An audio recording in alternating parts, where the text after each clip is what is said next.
진짜 꼭 보고 싶어서 제가 한 2달 정도 작전기도 하고 산에 가서 기다렸던 우리 모세군이 나왔습니다. 안녕하세요. 네. 안녕하세요. 자, 어머니 또 조영애 집사님 나오셨습니다. 박수. 모세하고 거의 차로 이동을 하고요. 근데 이제 병원에 갈 일이 생기면 이렇게 집에서 한 10분 정도 거리가 되거든요. 근데 그때 가면은 만나는 사람마다 모세를 알아보더라고요. 이젠 다. 네. 그래서 그분들이 모세 너 어떻게 이렇게 노래를 잘해 이렇게 얘기를 하면 모세가 하는 말이 있어요. 하나님이 하셨어요. 하나님이 하셨습니다. 이러면서 하나님을 전하고 다니는. 그냥 물어본 건데 그냥 네, 지나가다가 네. 아 모세 노래를 너무 잘 들었어요 이랬는데 네. 노래 잘한다고 어떻게 이렇게 노래를 잘하냐 그러면 하나님이 하셨다고 이렇게 얘기하고 복음을 전하고 있어요 지금. 그 사람들은 그냥 반가워서 왔는데 무조건 모세한테 반가워를 하는 사람은 복음을 들어야 되는 거네. 네네. 무조건 하나님이 하셨습니다. 그리고 휴게소에서 이제 저희가 지방을 요즘 또 자주 다녀요. 네. 휴게소에 잠깐 들리면 이제 하나님 앞에 그래도 제대로 찬양할 때는 옷을 갖춰 입고 다니거든요. 그러면 어디 연주하러 가나 봐 그러면은 교회에 하나님 찬양하고 와요. 예. 그러니까 믿는 사람인지 안 믿는 사람인지 모르지만 무조건 하나님 찬양하고 옵니다. 하나님 찬양하러 갑니다. 이렇게 해서 모세를 통해서 하나님이 그 노래가 좋아라는 프로를 통해서 이렇게 믿지 않는 사람들에게까지도 하나님을 전하는 일을 지금 하고 있어요. 왜 사주 우승하고 하와이 여행권 당첨됐을 때 우리 모세군이 소리를 버럭 질렀잖아요. 맞아요. 하나님 감사합니다. 네, 3번 나갔어요. 그렇죠. 그때 기억나세요, 모세군? 사주 우승하시고? 네. 그때 진짜 기분이 어떠셨어요? 날아갈 것 같이 감사하고 하나님의 은혜 가운데 기쁨으로 승리하는 한 주간이 되었어요. 네. 그냥 버럭 소리를 질러서 하나님 감사합니다라고. 모세만 할 수 있는 거예요. 듣는 사람 공중파 방송에서 천국 행진곡에서는 늘 하나님 감사합니다 해야 되거든요. 저희는 그걸 너무 안 해 지금. 그런데 그렇게 갑자기 소리를 지르는 바람에 온 국민이 그걸 듣게 된 거죠. 저희가 모세가 5살 때 말문이 트였어요. 5살 때. 네, 그때 처음으로 쏟아낸 단어가 사도신경과 주기도문이었어요.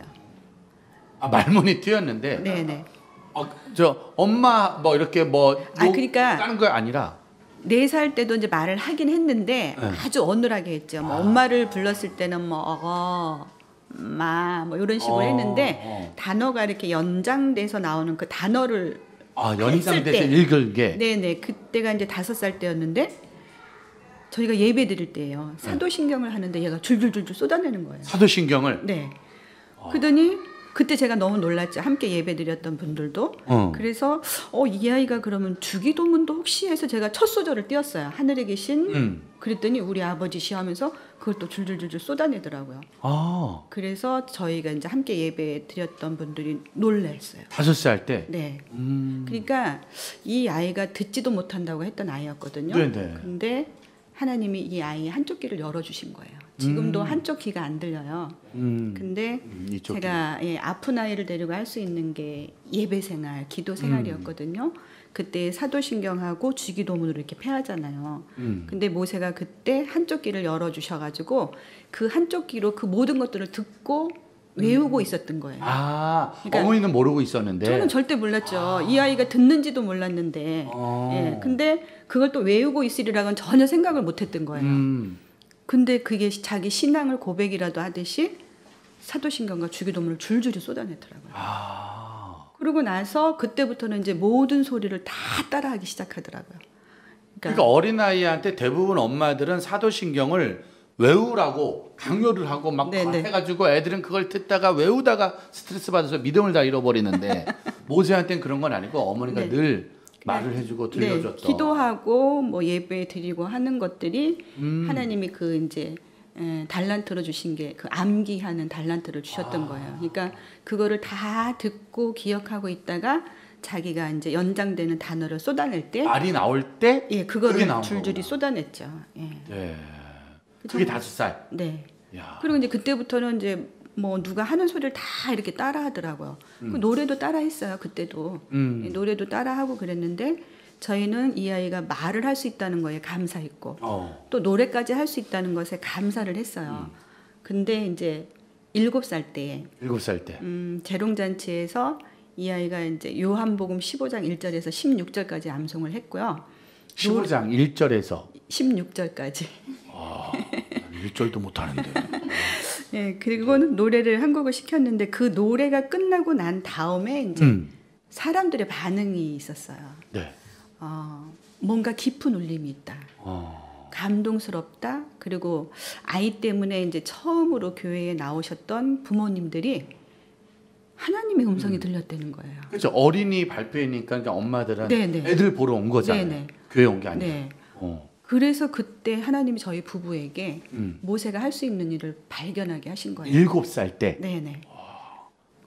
저희 남편이 그래 모세가 할 수 있는 게 바로 이거야.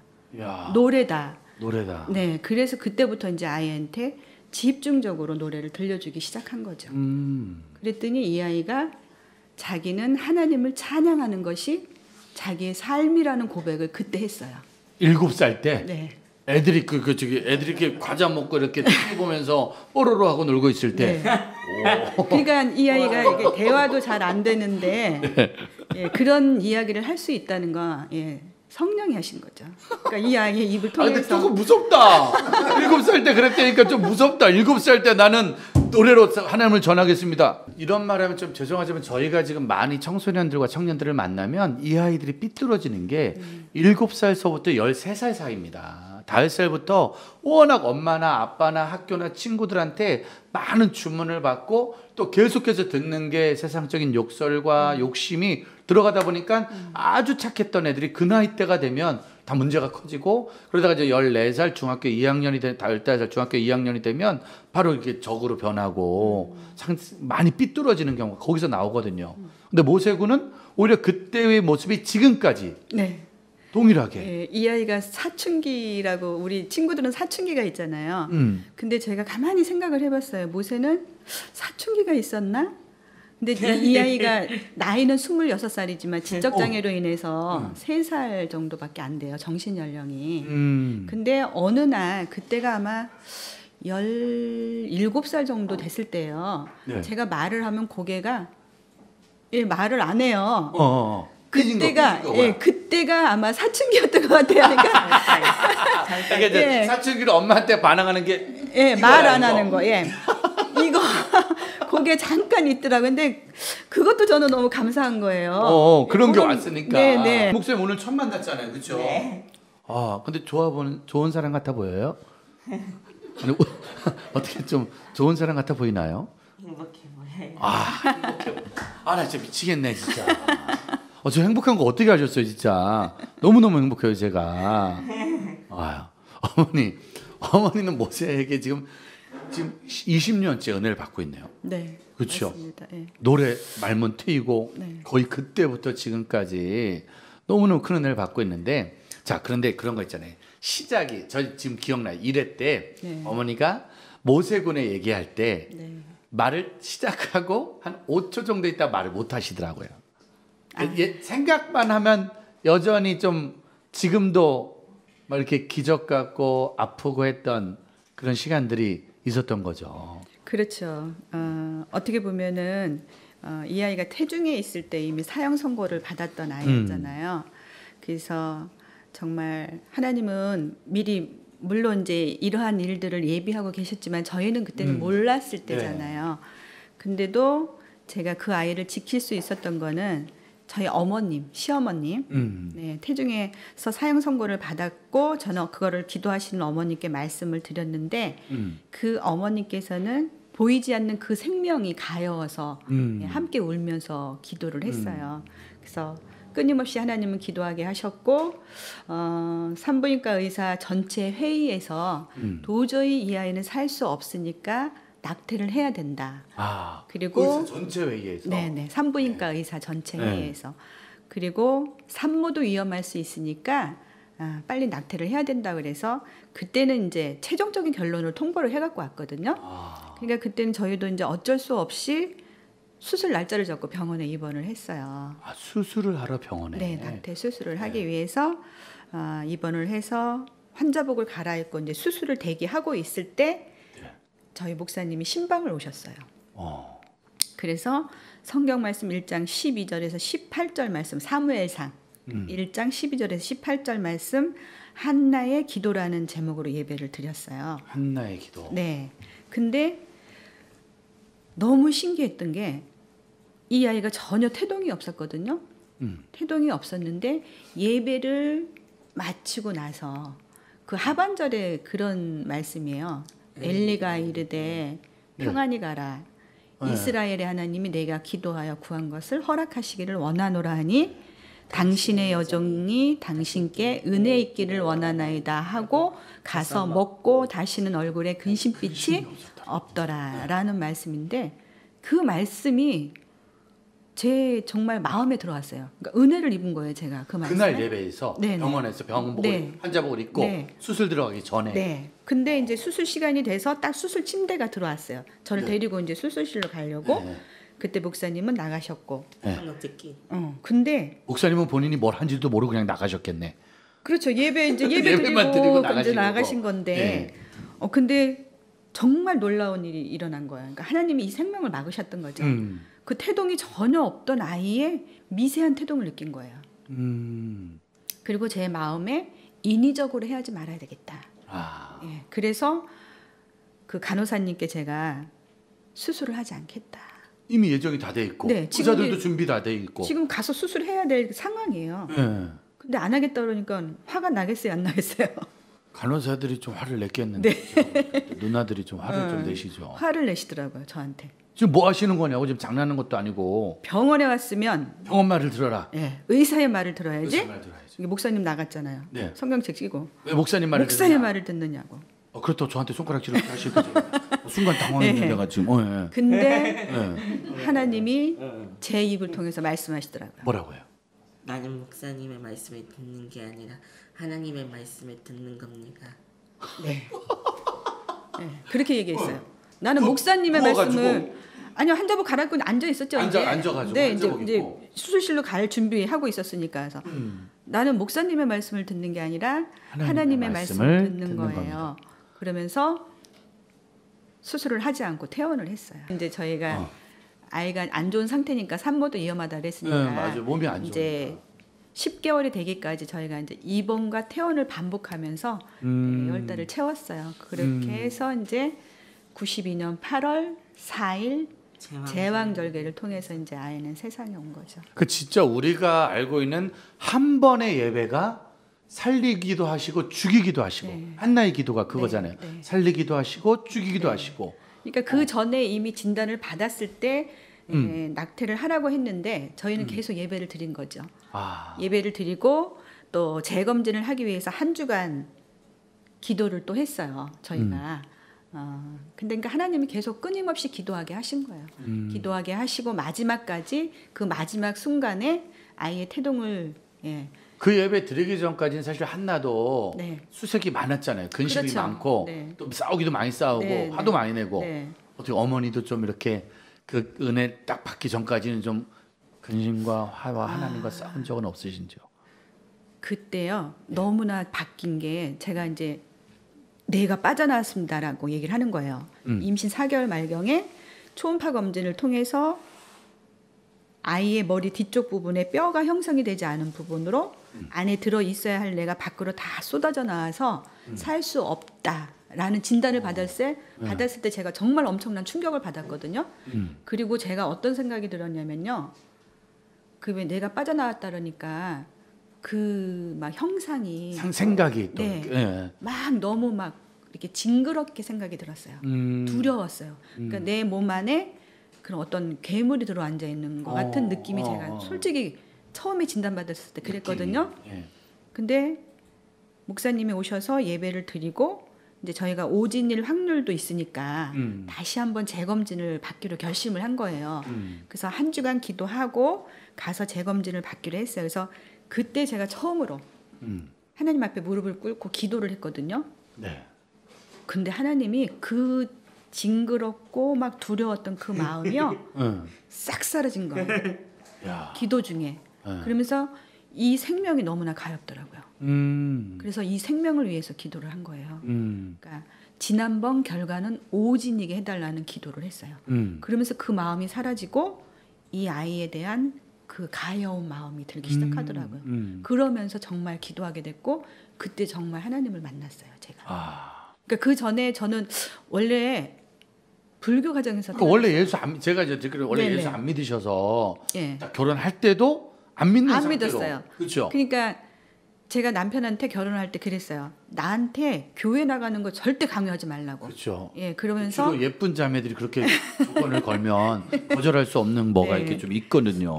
근데 제가 결혼을 하고 시어머니를 봤는데 정말 시어머님은 제가 이렇게 생각해 보면 그 예수님의 사랑을 몸소 생활 속에서 실천하고 계셨던 분이셨던 거예요. 시어머님은 권사님. 네. 그 어머님은 그저 조용히 기도하시는 분이셨어요. 온유하시고 자상하시고 사랑이 참 많으신 분이에요. 근데 이제 방송에서 그렇게 말해도 네. 그런 온유하시고 자상하신 어머니가 막 이것도 시키고 저것도 시키고 절대 그런 게 교회 왜 안 가냐고. 아니요. 그러자. 저는 주로 며느리하고 그것 때문에 싸우잖아. 너 왜 교회 안 나오냐 네. 이제는. 근데 어머님은 절대 그런 소리를 안 하신 거예요. 네. 그냥 조용히 기도만 하시고 또 어머님의 입장이 아닌 제 입장에서 모든 걸 배려를 해주시더라고요. 근데 제가 결혼하기 전까지는 왜 여자들이 스트레스 푸는 게 그 시어머니 그렇죠. 막 이런 거였어요. 흉을 보면서. 예, 예. 근데 그런 소리만 듣다가 제가 본 어머님은 그런 모습이 아닌 거예요. 그래서 제가 하나님이 저에게 은혜를 주셨겠죠. 그 어머니 모습 속에서. 도대체 우리 어머님이 섬기는 분은 누구냐? 과연 어떤 분일까? 분일까? 예, 그게 궁금하더라고요. 그래서 이제 교회를 나가게 됐고요. 또 저희 어머님이 하신 말씀이 있었어요. 나에게 효도하는 건 다른 거 다 필요 없대요. 효도는 다 필요 없고 저 용돈을 가져와라. 그저 예수 잘 섬기면 예, 그게 효도 그 봉투 아닌가요? 예, 그게 효도래요. 예수 잘 섬기는 게 효도래요. 예. 그래서 예. 그때 저는 그러니까 내가 개인적으로 하나님을 만난다기보다는 저를 사랑해 주시는 그 어머님을 기쁘게 해드리기 위해서 제가 교회를 열심히 다녔던 거죠. 그랬더니 아닌 게 아니라 정말 저희 어머님은 사랑이 많으신 분이셨어요. 예. 그래서 제가 처음에 그 진단을 받았을 때 다른 시어머님들은 어떻게 정말 그거를 받아들이고 뭐 어떻게 했을까? 제가 드라마에서 보던 어머니들은 저기 9시 그 뉴스전에 나오는 일일 드라마의 어머니 같으면 집안에 여자가 잘못 들어왔을 때 맞아. 집안에 이런 어려움이 생겼다고. 네. 넌 도대체 어떤 여자를 데려왔냐고. 얼굴만 보고 데려온 거야, 얼굴만. 너 때문에 집안에 요게 이제 제가 보던 드라마. 네, 제가 그러니까 보던 아침 드라마, 저녁 드라마. 뭐가 잘못되면 다 며느리 탓으로 돌리잖아요. 그렇죠. 그게 네. 또 성경에도 써 있다고 네. 그러더라고요. 근데 그 저희 엄마들은. 어머님은 네. 절대 그런 소리를 안 하셨어요.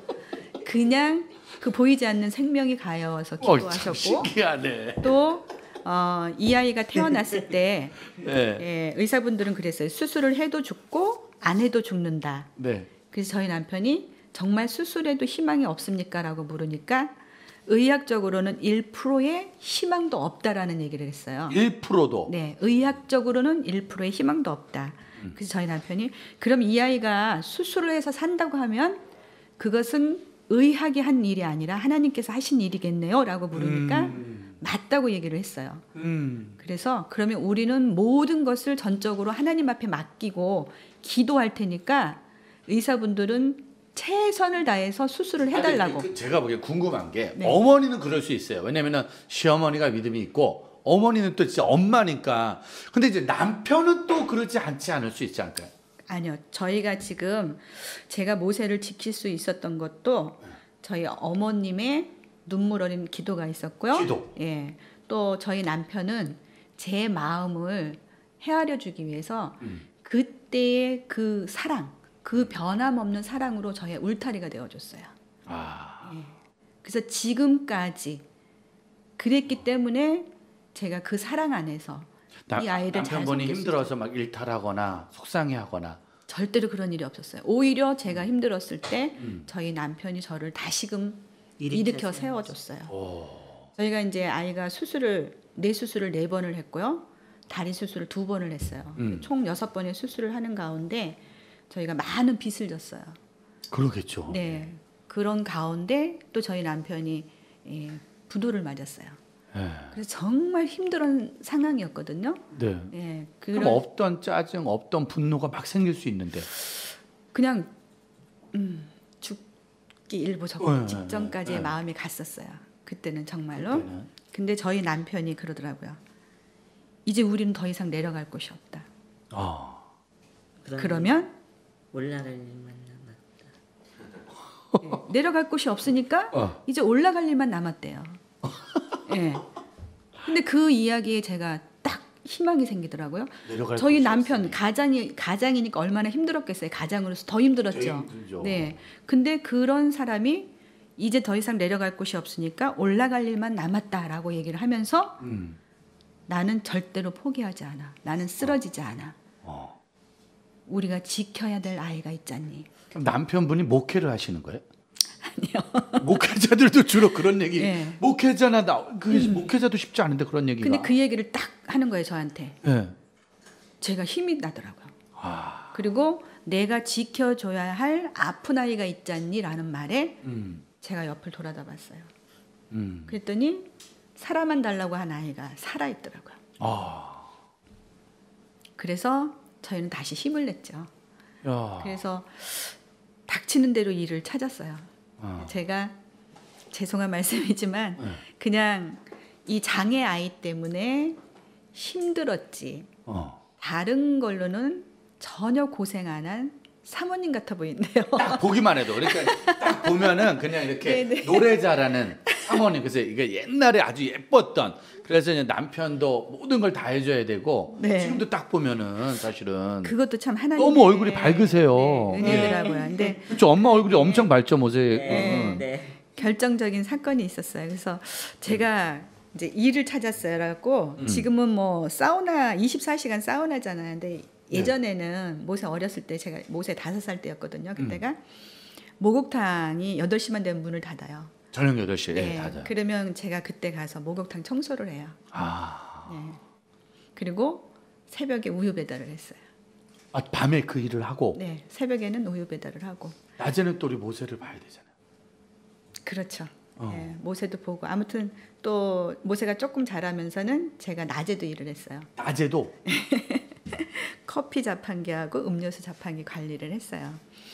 근데 한날 목욕탕 청소를 하다가 그 물을 이제 모터로 퍼내야 되거든요. 네, 욕탕 안에 있는 욕탕 거를. 안에 있는 물을 퍼내. 그래서 이제 모터를 들고 물을 풀어 가다가 목욕탕 바닥이 미끄럽잖아요. 미끄러워서. 예. 넘어졌어요, 제가. 넘어졌는데 하필 그때 넓적다리에 그 모터가 넓적다리에 떨어졌어요. 허벅지에.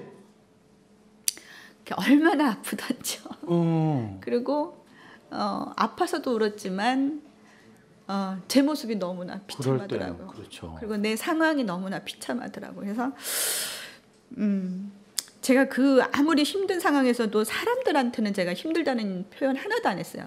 그러니까 오히려 얼굴이 더 밝아지시네. 네, 막 당당하고 그랬던 이유는 믿지 않는 저의 친정이 있었고요. 또 저의 주변에는 믿지 않는 친구들이었어요. 근데 그 세상 사람들은 그렇잖아요. 보이는 게 다잖아요. 그렇지. 너 왜 그런 집에 시집 가서. 보이는 게 단데 예수 믿는 사람은 다 잘 살아야 되는 걸로 알고 있어요. 그런데 거기다 대고 내가 힘들어 죽겠다 이런 거를 하면 은혜가 안 되잖아요. 은혜가 안 되죠. 그래서 저는 힘든 거 하나도 사람들한테 얘기 안 했어요. 그냥 오직 하나님 앞에서만 제가 울부짖으며 기도했거든요.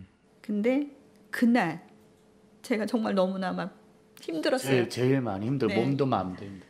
그래서 울면서 하나님한테 그랬지. 하나님 정말 살아계신 분 맞냐고. 나를 사랑하시는 거 맞냐고. 나를 사랑하시는데 왜 나를 이렇게 정말 비참하게 만드시냐. 아이가 아픈 아이면 경제적인 여건이라도 좀 힘들지 않게 해주시지. 그러니까 그때 너무 아파서 아마 제가 그랬던 것 같아서. 몸이 많이 너무 아파지니까. 울면서 기도할 때 하나님이 저에게 은혜를 주시더라고요.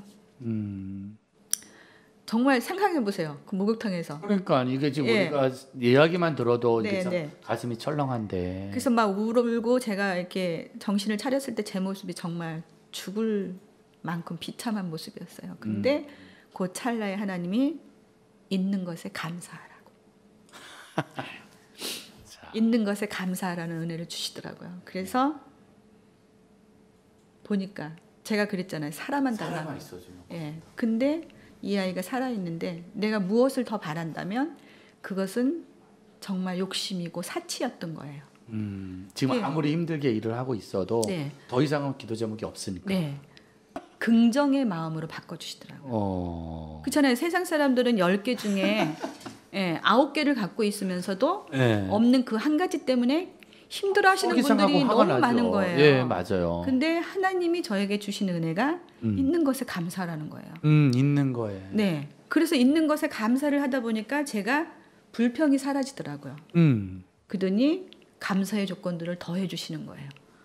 새벽에는 우유를 돌려야 되고 밤에는 목욕탕 청소를 해야 되고 낮에는 커피랑 음료수 자판기 관리를 해야 되고 네. 아이를 돌봐야 되고 남편은 부도가 나서 힘든 상태에서 네.